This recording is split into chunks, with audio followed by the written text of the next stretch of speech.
Mutual presents The Mysterious Traveler, written, produced, and directed by Bob Arthur and David Kogan.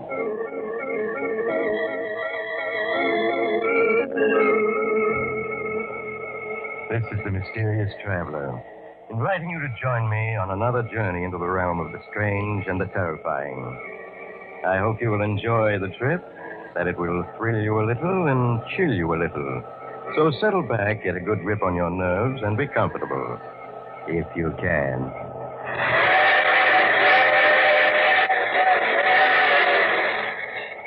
By the way, did you have a good vacation this summer? A nice quiet time. No unusual excitement.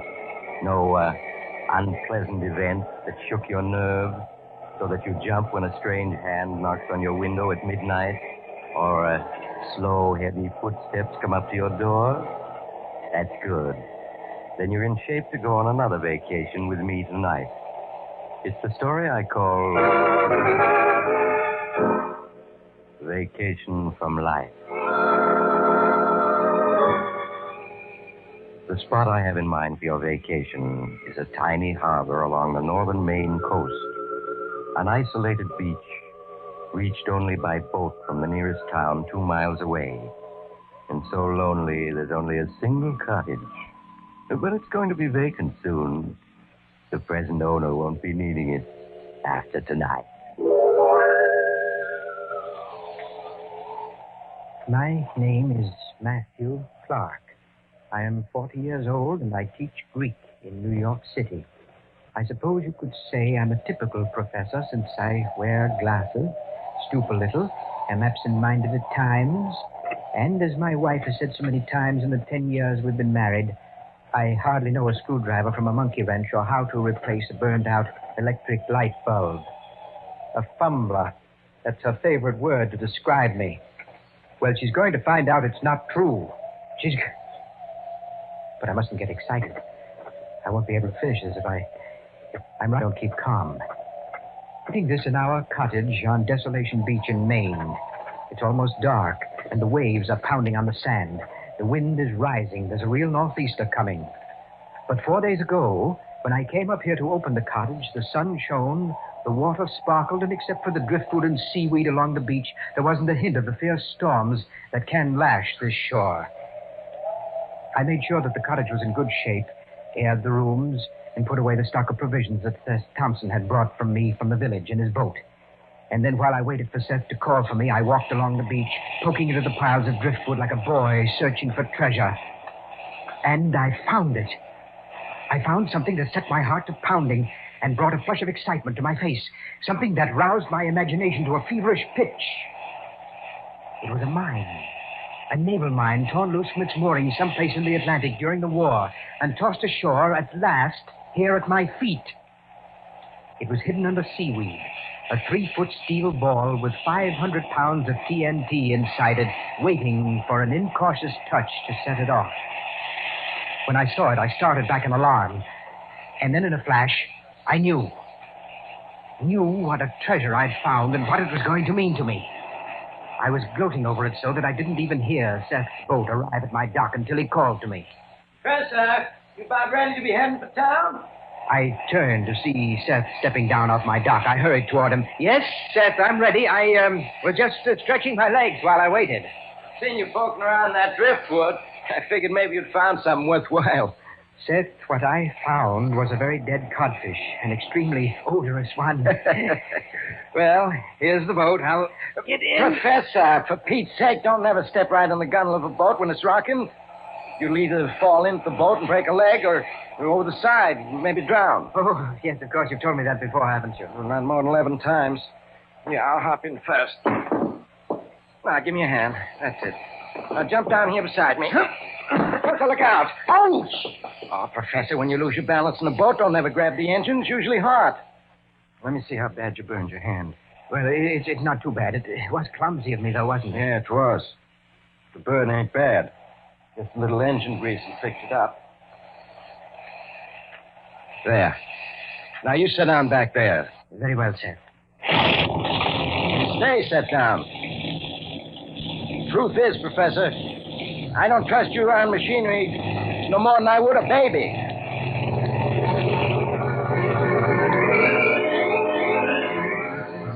My hand burned painfully, but I was too elated to notice. All the way back to the village, and then by train to New York, thoughts and plans raced through my mind. I formulated and discarded half a dozen schemes until the right one came to me. So simple, it would be impossible to go wrong. And then I fell asleep as peacefully as a child. In New York next morning, I hurried down to 10th Street to a tiny apartment 6 flights up and eagerly rapped on the brass knocker.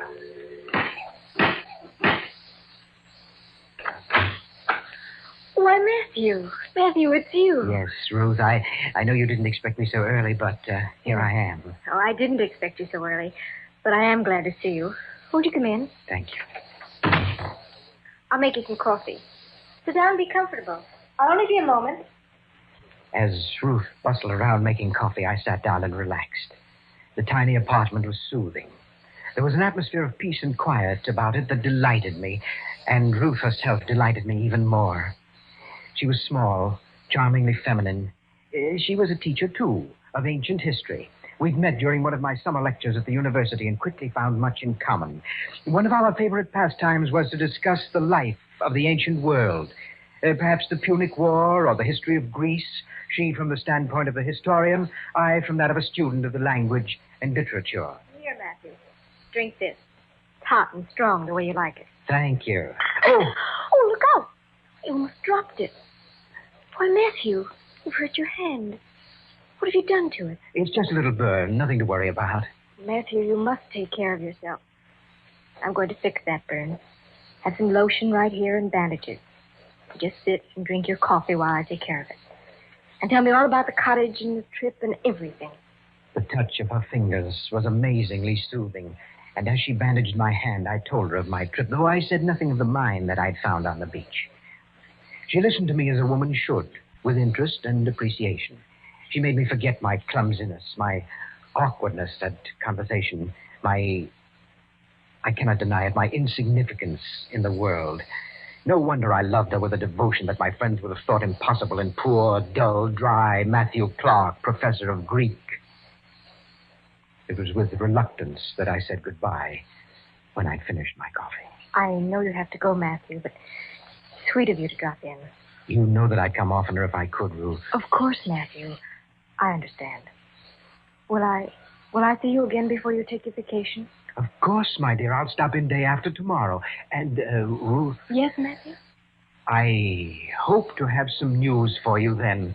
Some good news. Oh, Matthew, you mean... Yes, my dear, I hope so. But for now... Oh, how different it was when I reached my own apartment in Washington Square. Louise, my wife, greeted me with a brisk contempt, which has been her attitude toward me almost from the first week that we were married. Is that you, Matthew? Yes? Oh, so you're home. Yes, I'm home. Safe and sound, my dear. Safe, but not completely sound, I see.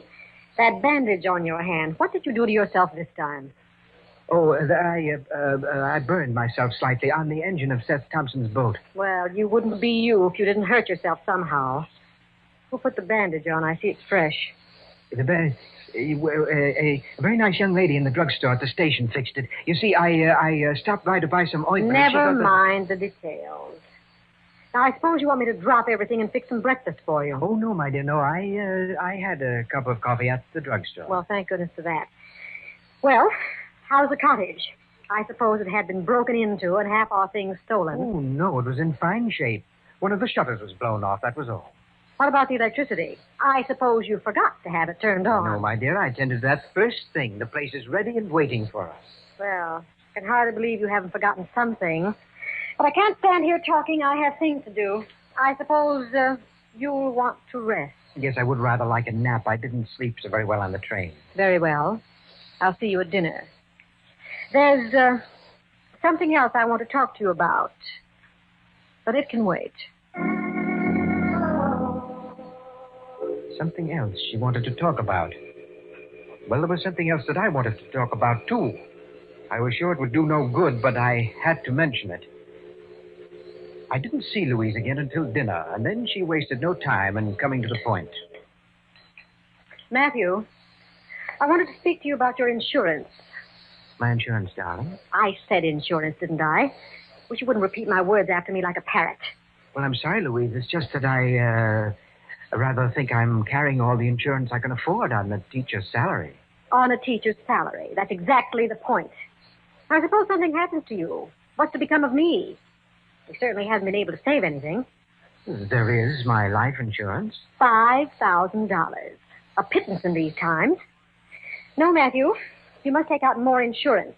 With your ridiculous faculty for getting hurt, you might easily kill yourself at any time. Well, that's a rather callous thing to say, Louise. It's practical, that's all. Now look at your burned hand. You might just as easily have fallen overboard and drowned as fallen against the engine. Louise, I'm not a child. Which brings me to something that I want to say. Well, say it then. Louise, for some time I felt that you were dissatisfied with me as a husband. Indeed. Go on, Matthew. You seem to look upon me as a rather feeble-witted creature whom you must constantly admonish. I'm sure it can be no pleasure to you to be tied to such a man as you think me, Louise. What are you driving at, Matthew? Well, you have a very fine intelligence and great energy, and you deserve to be a free woman, able to carve a better place for yourself in the world. Yes. You're a handsome woman. You could easily find a husband more worthy of you. Someone like that insurance agent, Kurt von Walter, for instance. And just why do you mention Kurt von Walter? Well, it's just as an example. He's obviously attracted to you, that's all. And so you think I should divorce you? Well, I can't help feeling that you'd be much happier if you did, Louise. Possibly I would be. But I know my duty.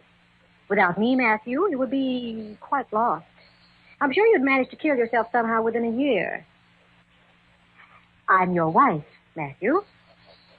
And your wife I shall remain until death, as they say, do us part. Until death do us part. Well, I had tried. I'd done my best to save her. Now I had to go ahead with my own plans. After all, I had a right to some happiness, too. I may be a professor of Greek, but I'm also a man, with a man's ability to love and hate. Yes, to love Ruth and to hate Louise. I hadn't even known how fiercely I hated her until after I'd met Ruth. And then hatred had welled up in me with a violence that had astonished me. Some men might put up with such a woman for a lifetime, but I'm not one of them. They are the weaklings of the world. Men, real men, take what they want from life, and I was determined to be such a man. The next day, I did as Louise insisted. I called upon Kurt von Walter, the blonde, handsome refugee who has become so Americanized that he speaks better English than most Americans, and who sells life insurance to men by flirting with their wives. I don't like him. His easy self-assurance and blatant masculinity revolt me. But my business didn't take long. There you are, Mr. Clark. An accident insurance policy for $20,000. Payable to your so charming wife without a fuss of red tape. Yes, I think it's a waste of money, but Louise wanted it. Who can say what will happen in this uncertain existence, my friend? Up there in Maine, the fierce tides, the slippery rocks, the great storms.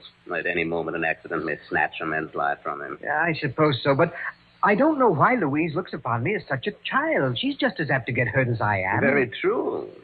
So why not a policy to insure her life as well?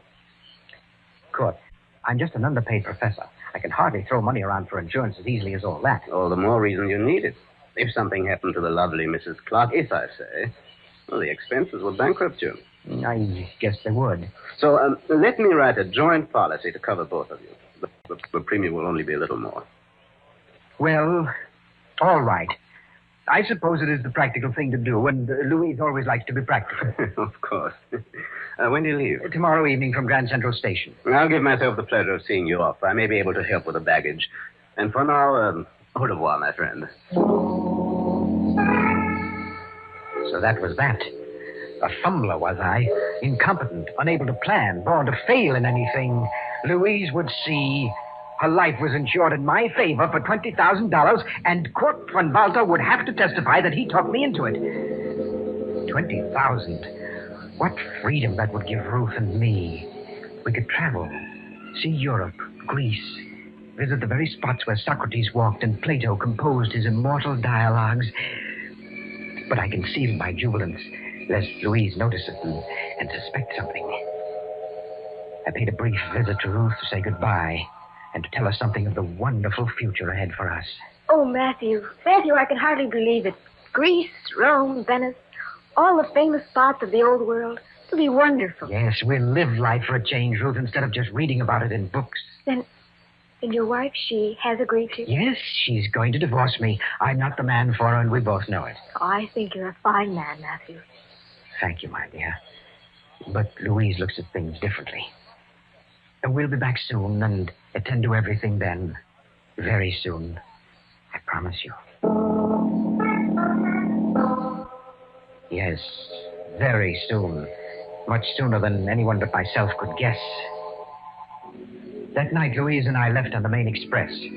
True to his word, Kurt von Walter, smirking and odious, was on hand to see us off, and Louise made a foolish fuss over him.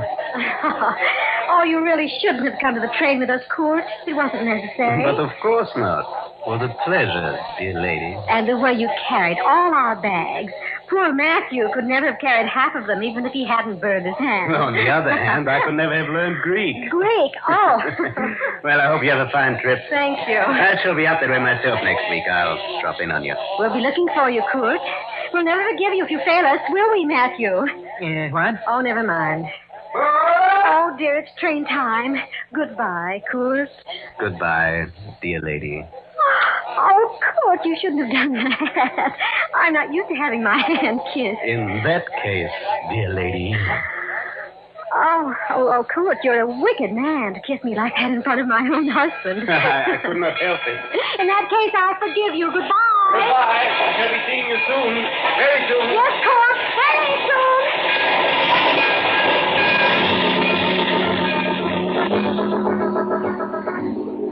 I pretended not to notice Louise's ridiculous flirting with Kurt von Walter, and we went to our drawing room. The trip passed quickly, and exactly on schedule, late in the afternoon of the next day, we were in Seth Thompson's boat, approaching our cottage on Desolation Bay. There she be, Miss Clark. Cottage come through the winter right well. Yes, better than I expected, considering that Matthew closed it up last fall. Oh, the beach is filthy, though. Well, storms last winter piled up plenty of weeds and stuff. Oh, really? I expect you can burn it, though. Oh, speaking of burning, how's your hand, Professor? It's getting well, Seth. I'm still clumsy with it, but it's healing. Yeah, them burns can be bad business. I knowed a fella 3 years ago burned his hand and died of it. Yes, sir. Lockjaw. Well, here we are. At last. I'll tie her up and help you unload. Then you folks are all set for your vacation. Only you're going to have kind of nasty weather the next 3 days. Why, is a storm coming up? Oh, goodness, the sky has gotten gray since we left the village. And the dear. wind's kicking up. Look at them whitecaps out there. Yeah, we're in for a real nor'easter. I hope you folks ain't forgot nothing, because I won't be able to make it here till the storm goes down. A nor'easter. Well, that's most provoking. I'll be sure and lay in plenty of firewood. Yes. She'll be cold and damp till it's over. Well, I better be getting this stuff ashore. That there storm's blowing up faster than I figured.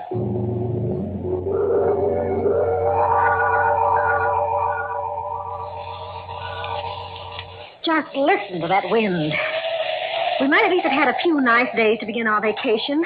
It is too bad, my dear. Well, you don't seem very concerned about it. If anything, you seem to be quite happy that we're going to have a storm. No, but I'm not. Oh. Now, let's see, everything's put away. Matthew, why didn't you have the phone installed as I asked? The price of running a wire out this far was prohibitive, Louise. Oh, money. I'm so tired of not being able to do what I want because it costs too much. Oh, well. Matthew, we need firewood. It's getting very cold, and all we have is that big log beside the fireplace. Yes, of course. I'll go pick up some on the beach. I'll be back in 10 minutes. I hurried out of the cottage. The wind howled, and the waves were pounding on the beach, sending white foam flying. I strode along the hard, packed sand, exultant. Everything was working to help me. The storm, my burned hand, everything was combining to aid me, as if I'd planned it so. 100 feet from the house, I found the mine, just as I'd left it, hidden beneath the seaweed. A 3-foot globe of concentrated death. nestling among the driftwood of seaweed and dead fish, covered with barnacles. So innocent looking, so deadly. Carefully, I lifted the seaweed I'd placed on top of it and exposed the detonating horns, those deadly knobs of metal sticking up from the mine and spelling death to any ship that touched them.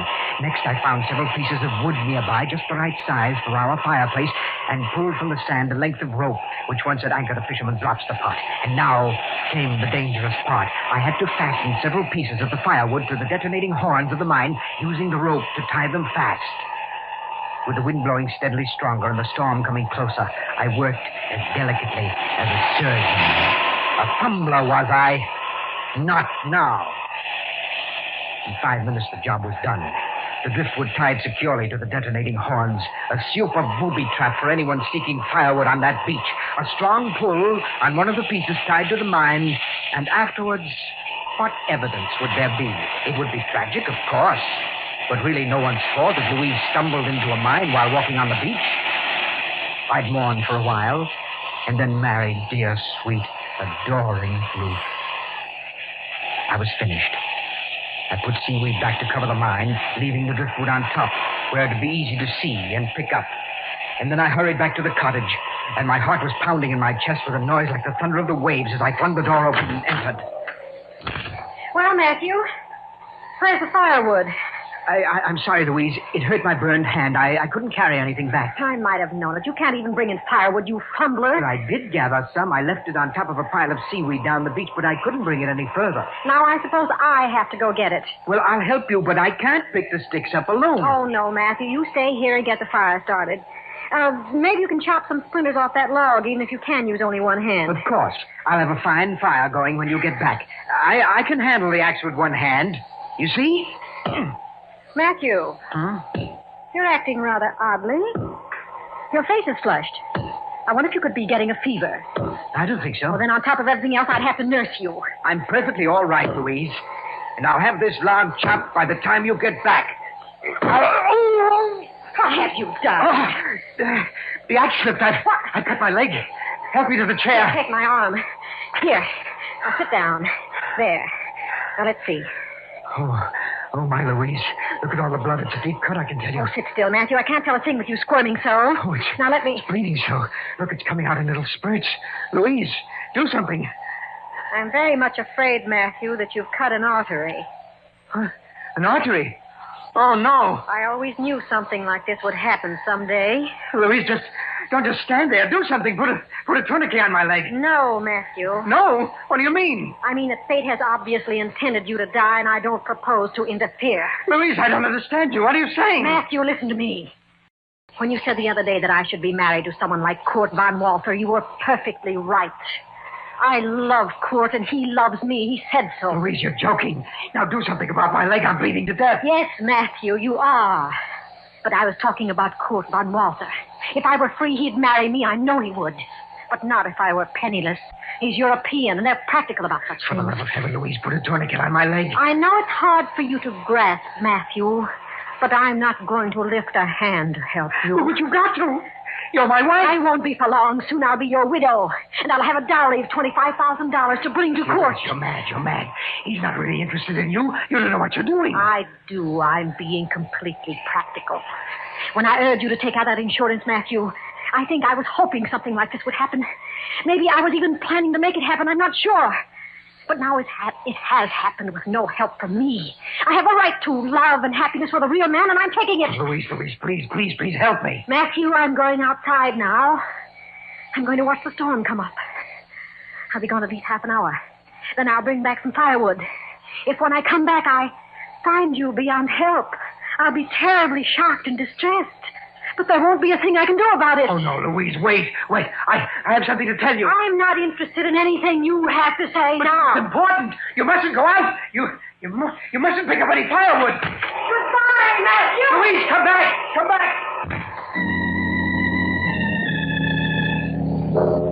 That was just a half an hour ago. Louise is out there on the beach now, watching the waves pound on the sand and waiting. And I'm sitting here getting weaker. I tried to put a tourniquet on my leg, but it only slowed the bleeding. It didn't stop it. I never was good at first aid. I never was good at anything. Just a fumbler all my life. Too late now to help me. In a few moments, Louise will start back. She'll pick up some firewood on the beach. Probably the firewood that I left so cunningly placed because it'll be convenient. She'll pull hard. The jar will set off the detonating mechanism of the mine.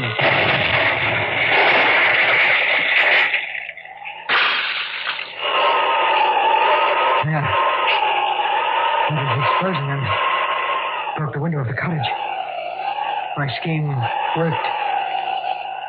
It worked. So I'm not such a complete fumbler after all. But I'm getting weaker. I can't write anymore. I just want to say that this is my last will and testament. $25,000 from my insurance policies I leave to the Handicraft Foundation for Boys, to be used in teaching boys how to do things with their hands. I especially direct that it be used in teaching first aid and the use of tools, especially axes. Every boy should know how to use an axe without cutting himself.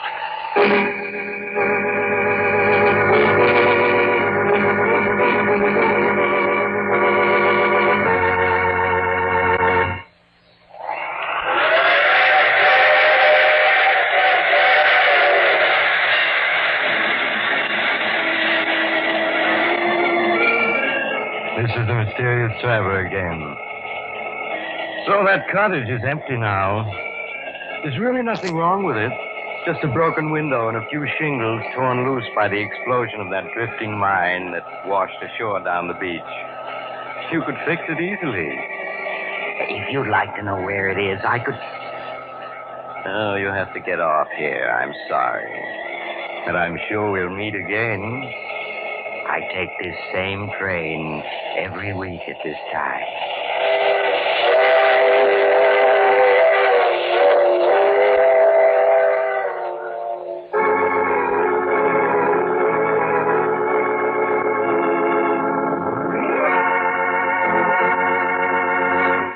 You have just heard The Mysterious Traveler, a series of dramas of the strange and terrifying.